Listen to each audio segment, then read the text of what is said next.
Hello दोस्तों, आज हम पढ़ेंगे वैसोडाइलेटर क्या होता है। ये हमारे ब्लड सर्कुलेशन से रिलेटेड है, हमारे सर्कुलेटरी सिस्टम से रिलेटेड है। वैसोडाइलेटर जैसे कि आप देख सकते हैं, डायलेट माने होता है विड्थ बढ़ाना, कोई ऐसी ड्रग जो विड्थ बढ़ा दे, चौड़ाई बढ़ा दे। ठीक है, वैसो यहां पे मतलब है हमारा ब्लड वेसल से। ठीक है, जो हमारी ये ब्लड वेसल है, अगर कोई ऐसी ड्रग हो जो इसकी चौड़ाई बढ़ा दे, सपोज करो ये थी, अब ये बढ़ के इतनी हो गई, उन ड्रग को हम वैसोडाइलेटर बोलते हैं। इनकी जरूरत कब पड़ती है? इनकी जरूरत जब पड़ती है जब ये, अगर आपकी ब्लड वेसल है, ये ब्लड वेसल है आपकी, और ये नैरो हो गई है।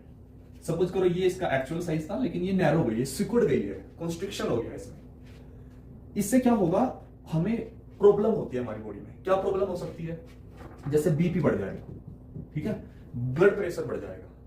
जब ब्लड प्रेशर बढ़ जाएगा, यानी कि वो बहुत तेजी से फ्लो हो रहा है हमारा ब्लड, तो हमारे हार्ट पे वर्कलोड बढ़ जाएगा। ठीक है, वर्कलोड बढ़ जाएगा। हमारे जो हार्ट की मसल है उसमें भी, हमारे हार्ट को भी मतलब तो ये पंपिंग का काम करता है। दूसरा, हमारे हार्ट में भी जो मसल्स होती हैं, ठीक है, यहाँ पे, तो वहां पे ब्लड वेसल गई हुई होती है, जिससे कि हमारे जो हार्ट है वो अच्छे से काम करे। अगर वहां पे ब्लड अच्छे से सप्लाई नहीं होगा उनकी ब्लड सप्लाई में, तो हमें चेस्ट पेन होता है। चेस्ट पेन, उस डिसीज को बोलते हैं एंजाइना।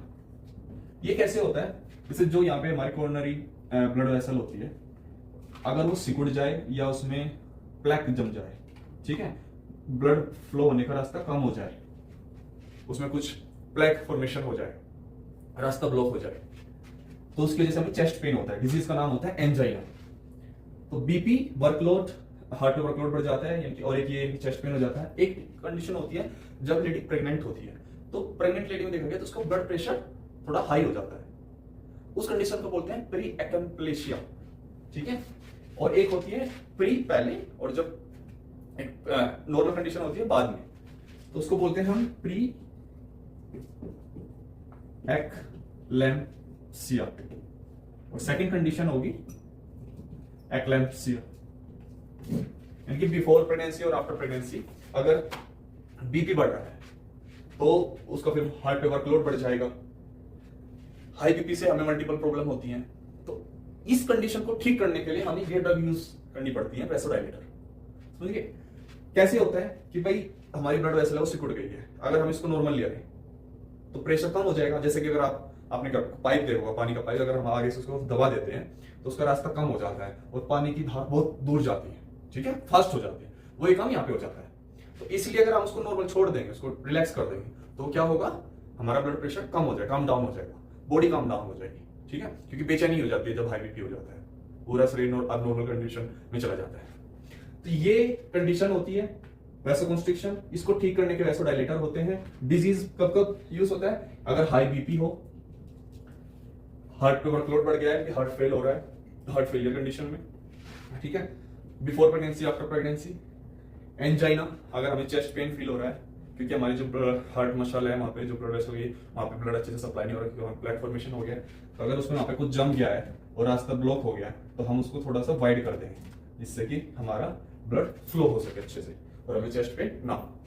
तो ये कंडीशन है, ये डिजीज है जिसके लिए हम वैसोडाइलेटर यूज करते हैं। अब बात आती है कि इसके टाइप क्या क्या होते हैं। हमारे डिफरेंट टाइप्स होते हैं जो कि हम इसमें यूज करते हैं। सबसे पहला जो है हमारा ड्रग की category, ACE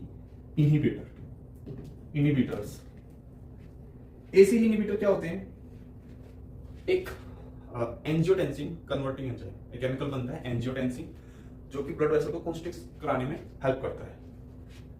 angiotensin converting enzyme, तो एंजियोटेंसिन 1 AC उस पर एक्ट करेगा तो वो सेकंड में कन्वर्ट हो जाएगा, एंजियोटेंसिन सेकंड। अगर हम इस एंजाइम को ब्लॉक कर दें तो ये बनेगा नहीं। जब ये बनेगा नहीं तो वैसोकंस्ट्रिक्शन हमारा होगा नहीं, सिंपल। तो जब वो सिकुड़ेगी नहीं तो हमारा बीपी की, हाई बीपी, ये सब प्रॉब्लम नहीं होगी। ठीक है, तो ये होगा। इसके एग्जांपल क्या है? इसके जो एग्जांपल है हमारा कैप्टोप्रिल। सेकंड इसका एग्जांपल है हमारा एनालाप्रिल, थर्ड एग्जांपल है हमारा लिसिनोप्रिल, सभी के बाद में प्रिल आएगा, बहुत सारे एग्जांपल बट आप ये तीन में याद रखें, कैप्टोप्रिल, एनोप्रिल, लिसिनोप्रिल। ये एंजाइम है जो कि एंजियोटेंसिन सेकेंड पर आता है, जो रेस्पॉन्सिबल है कंस्ट्रिक्ट कराने में, तो जब बनेगा नहीं तो कंस्ट्रक्शन होगा नहीं, ठीक है। तो ये फर्स्ट कैटेगरी थी हमारी। सेकंड कैटेगरी हमारी क्या होगी, ड्रग की angiotensin blocker, angiotensin second blocker. Let's suppose भाई वो बन गया एंजियोटेंसिन, जिसको हम बनने से रोक रहे थे, लेट्स सपोज बन गया है, अगर हम उसको काम ही ना करने दें तो उसके लिए यानी कि जहां पे वो जाके बाइंड करना है उसको बाइंड नहीं होने देंगे तो वो उसका काम नहीं हो, अपना काम नहीं कर पाएगा। तो उसके लिए जो एग्जांपल है हमारे कैंडी सार्टन, कैंडी सार्टन, इन सब में सार्टन होगा बाद में, थर्ड होगा हमारा, सेकंड होगा इर्बी सार्टन, थर्ड हमारा होगा लो सार्टन, तो देखो सब में बाद में सार्टन है, ठीक है। एंजियोटेंसिन सेकंड ये रेस्पॉन्सिबल होता है हमारी ब्लड वेसल को कंस्ट्रिक्ट कराने, ठीक है। थर्ड हमारी जो कैटेगरी होगी, थर्ड कैटेगरी है हमारी अल्फा ब्लॉकर, ये अल्फा रिसेप्टर होते हैं, ठीक है, जिसपे हमारा न्यूरोट्रांसमीटर आके बाइंड करेगा अगर नोरेट्रेलिन, तो हमारी ब्लड वेसल कंस्ट्रिक्ट हो जाती है। तो अगर हम इस रिसेप्टर को ब्लॉक कर दे तो नहीं होगा। तो इसमें हमारे सब में जोसिन होता है बाद में, इसका एग्जांपल है हमारा डोक्सा जोसिन, सेकंड एग्जांपल है हमारा इंड्रारामीन, थर्ड एग्जांपल है प्राजोसिन, फोर्थ एग्जांपल है हमारा पैराजोसिन, पैराजोसिन सॉरी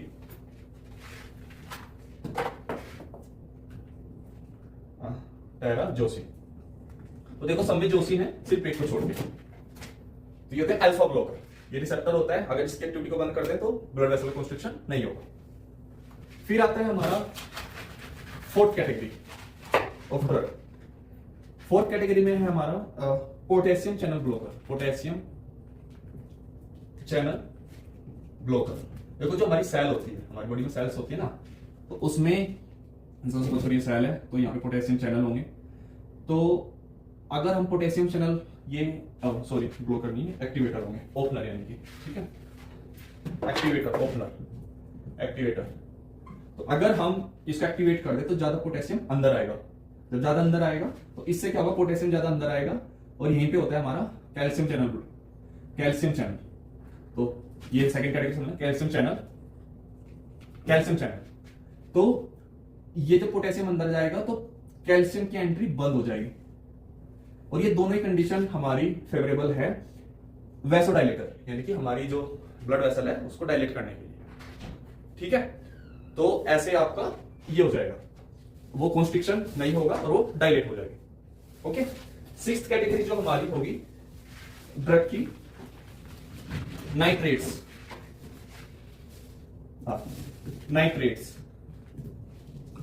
नाइट्रेट्स जिसमें एनओ प्रेजेंट होता है, वो हमारी जो ब्लड वेसल है उनको कॉन्स्ट्रिक्ट होने से बचाता है और डायलेट करता है। तो उसके जो एग्जांपल है हमारे, जैसे ग्लिसरीन, ग्लिसरीन ट्राई नाइट्रेट, एक होता है मोनोनाइट्रेट, मोनोनाइट्रेट। इसके अलावा भी कुछ और एग्जांपल है अदर ड्रग्स में, जैसे हमारा होता है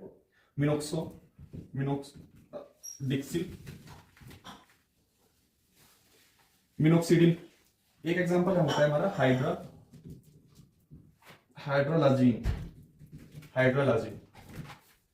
तो ये हमारी जो ब्लड वेसल है उसको डायलेट करती है, ठीक है। डायलेट से हमारे क्या ब्लड प्रेशर कम डाउन हो जाता है, हार्ट पे हमारा जो वर्कलोड बढ़ा वो कम हो जाता है, और हमारा जो चेस्ट पेन भी हो रखा है तो वो ठीक हो जाता है। तो ये सब हमारी ड्रग्स हैं जो हम डिफरेंट कंडीशन में यूज करते हैं। होप ये आपको समझ में आया होगा कि वैसोडाइलेटर क्या होते हैं, ऐसी ड्रग जो हमारी ब्लड वेसल को मोटिवेट को, उनके चौड़ेपन को बढ़ा दे, जिससे कि ब्लड आराम से फ्लो हो सके, प्रेशर फील ना करे। जब प्रेशर फील नहीं होगा तो हमारा हाई बीपी की जो प्रॉब्लम है वो ठीक हो जाएगी, हमें चेस्ट पेन की प्रॉब्लम ठीक हो जाएगी, हमारा जो हार्ट फेल हो रहा है, इतनी जल्दी से पंप नहीं कर पा रहे हैं तो वो ठीक हो जाएगा, हमारे हार्ट पे वर्कलोड कम हो जाएगा, ड्यूरिंग प्रेगनेंसी, आफ्टर प्रेगनेंसी जो बीपी की प्रॉब्लम होती है वो ठीक हो जाएगी। सो मैंने आपको बहुत सारे एग्जाम्पल बताए, hope it is clear to you, understood to you. फिर मिलता हूँ एक नई लेक्चर के साथ, तब तक जय हिंद, जय भारत।